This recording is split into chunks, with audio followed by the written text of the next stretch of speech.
প্রিয় নবম ও দশম শ্রেণীর ছাত্রছাত্রীরা, এখন আমরা সমাধান করব অনুশীলনী 9.1 8 ক। এখানে বলা আছে tan a by 1 minus cot a plus cot a by 1 minus tan a সমান sec a minus cosec a plus 1 নির্ণয় করার জন্য। তাহলে আমরা এখানে দেখতে পাচ্ছি যে বাম পক্ষ আমরা তাহলে আমরা এটা এই বাম পক্ষ সমান ডান পক্ষ আমরা নির্ণয় করব। এখানে tan a minus by 1 minus cot a plus cot a 1 minus tan a। তাহলে আমরা এখানে দেখতে পাচ্ছি যে sec a minus cosec a। তাহলে আমরা জানি sec এর সম্পর্ক হলো cos এর সাথে এবং cosec এর সম্পর্ক হলো sin এর সাথে। তাহলে আমরা cot এবং tan কে sin cos এ রূপান্তর করতে হবে। তাহলে আমরা জানি tan এর সূত্র হলো এই যে এখানে আমরা tan এর সূত্র হলো sin by cos এবং cot এর সূত্র হলো cos by sin। এই 1 এর 1 এখানে আসছে রইল প্লাস এর প্লাস, এখানে cot এর সূত্র হলো cos by sin by 1 minus এর মাইনাস, tan এর সূত্র হলো sin by cos।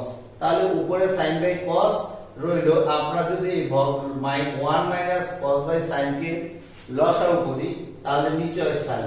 তাহলে sin এর সাথে 1 গুণ করলে sin কে sin মাইনাস এর মাইনাস, sin দ্বারা হর দ্বারা যদি আমরা হরকে ভাগ করি তাহলে 1 এর সাথে যদি আমরা cos গুণ করি তাহলে cos কে cos প্লাস এর প্লাস। ঠিক একই ভাবে cos by sin এখানে রইল। আমরা যদি এই cos দ্বারা 1 লসাগু করি তাহলে cos কে cos, এই cos দ্বারা যদি 1 কে আমরা গুণ করি তাহলে cos কে cos মাইনাস cos আর cos দিয়ে যদি cos কে ভাগ করি তাহলে হয় 1। এই 1 এর সাথে যদি আমি sin গুণ করি তাহলে sin কে sin। তাহলে আমরা দেখতে পাচ্ছি যে আগের অঙ্কের মতই এই ভগ্নাংশকে যদি আমি ভাগ থেকে গুণে রূপান্তর করতে চাই তাহলে হর হবে লব এবং এই লব হবে হর। ঠিক একই ভাবে আমরা এটা sin বাই cos রেখে দিলাম এবং এই গুণ চিহ্ন ভাগকে গুণ চিহ্ন দিয়ে আমরা লবকে হর এবং হরকে লব বানালাম, প্লাস এর প্লাস, এটা একই ভাবে করলাম। এবার দেখো আমরা যদি গুণ করি sin আর sin যদি গুণ করি sin স্কয়ার, cos এর সাথে যদি আমরা sin মাইনাস cos এ গুণ করি যা আছে sin মাইনাস cos।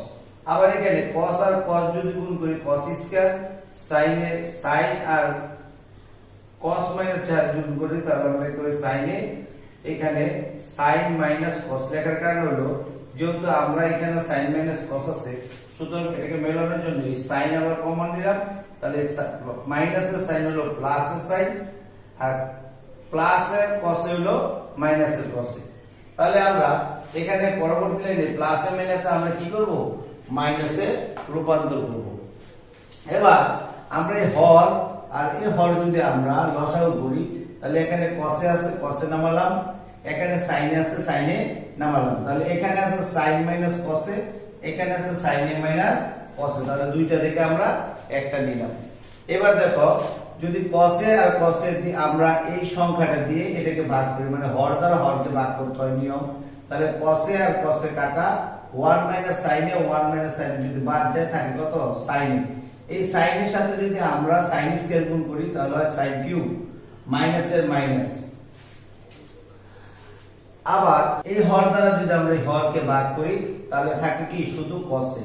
তাহলে cos এর সাথে যদি cos স্কয়ার a গুণ করি তাহলে cos পাওয়ার কিউব a। তাহলে এটাকে আমরা sin cube minus cos cube. তাহলে আমরা জানি এটা একটা সূত্র আছে a cube minus b cube. সূত্র যদি আমরা বসাই, আমি তোমাদের দেখানোর জন্য বসাই, এই a cube minus b cube সূত্র যদি আমরা বসাই তাহলে a minus b into a square plus ab plus b square, এই সূত্রটি কিন্তু আসে। ঠিক একই ভাবে আমরা কি করলাম, sin cube minus cos cube কে এই সূত্র দ্বারা বসালাম, sin minus cos sin square plus sin cos plus cos square বসালাম। তাহলে আমরা এই মাঝখানে এই লাইনটার মধ্যে বোঝানোর জন্য এখানে লিখেছি, মুছে দিলাম। এবার দেখো হর যা আছে তাই। তাহলে sin মাইনাস cos, sin এ মাইনাস cos এ, sin এ মাইনাস cos এ যদি কাটা যায় তাহলে আমরা উপরে লিখতে পারি sin স্কয়ার, এই cos স্কয়ারটাকে আমরা আগে নিয়ে এলাম sin ইনটু cos, আর নিচে রয়ে গেল আমাদের cos এ মাইনাস, নিচে রয়ে গেল cos এ ইনটু sin এ। তাহলে আমরা এটা কিছু কেটেও দিতে পারি। তাহলে নিচে রয়ে গেল cos a into sin a। এবার আমরা দেখতেছি sin square plus cos square একটি সূত্র আছে, sin square plus cos square সমান 1 plus cos a into sin a। এবার আমরা জানি এই অঙ্কের সাথে আমাদের মিলানোর জন্য, ডান পক্ষের সাথে আমাদের মিলানোর জন্য আমরা জানি যে যে কোনো অঙ্ককে বিভাজন করা যায়। তাহলে আমরা এখানে লিখি 1 এর সাথে হরটা দিই, তাহলে দিতে 1 এর সাথে হর যদি আমরা দিই তাহলে 1 by cos a into sin a plus এর প্লাস, আবার এখানে লিখতে cos a into sin a, আর নিচে লিখতে পারি cos a into sin a। তাহলে cos a এখানে আমরা cos আর cos কাটতে পারি এবং sin আর sin কাটলে আমাদের দাঁড়ায় শুধু 1। আর এখানে এটা যদি আমরা বিভাজন করি 1 by cos a into 1 by sin a plus এর 1, তাহলে 1 বাই cos a হলো sec a into 1 by sin a হলো cos a প্লাস 1। তাহলে আমরা ডান পক্ষের সাথে দেখতে পাচ্ছি যে মিলে গেছে sec a into cos a plus এর 1। 8 এর খ নম্বর অঙ্ক 1 by 1 plus tan square plus 1 by 1 plus cot square সমান 1।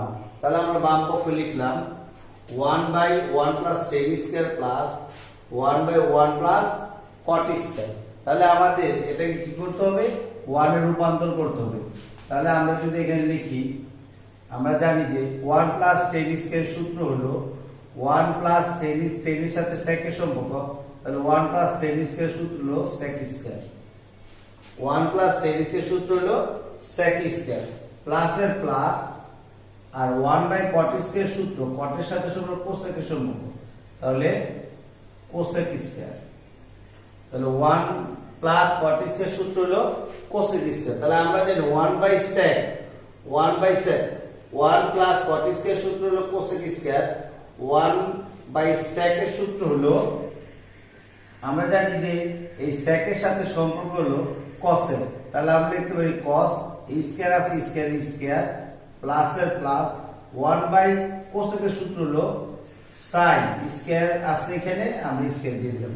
তাহলে আমরা জানি sin square plus cos square, তাহলে sin স্কয়ারটা যদি আমরা আগে আনি sin square plus cos square, sin square plus cos square সমান sin square plus cos square সমান 1।